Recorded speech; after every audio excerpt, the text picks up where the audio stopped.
Before we jump into design, I just wanted to give a quick sort of overview about where we are so far in the course. So, we have learned about requirements. We have learned the assumptions, requirements, specifications, and then the WRSPM model. We've done a few examples, and so we are pretty comfortable with defining the problem, defining what exactly we're trying to solve, and then coming up with some ways that we're going to solve it, some constraints, something that we can hand to someone else and they'd understand our idea.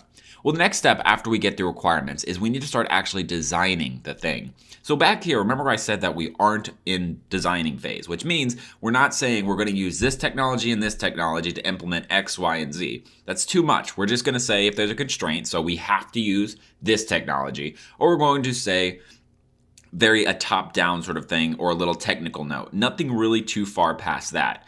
In design, that's where we actually get into the nitty-gritty. This can go as sort of loose or as strict as you want. Some companies will actually basically code the entire project without ever touching a computer. They'll make all of the functions and the objects that need to be created and how they should interact with one another. They'll do all of that in the design phase with like flowcharts and with these different sort of models.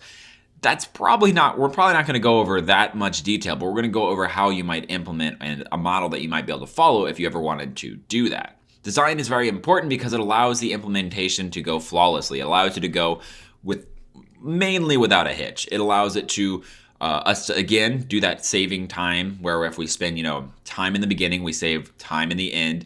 And that's what really the design is about. So there's a couple of different things that we're going to be covering in design. We're going to be going over the architecture, high-level design. There are different models with this sort of high-level design. The things called coupling and cohesion. These are important whenever you're designing something. And then more low-level design. That's when we're talking about where you actually code the thing, is you're actually designing the components, the methods, the objects before you get to coding.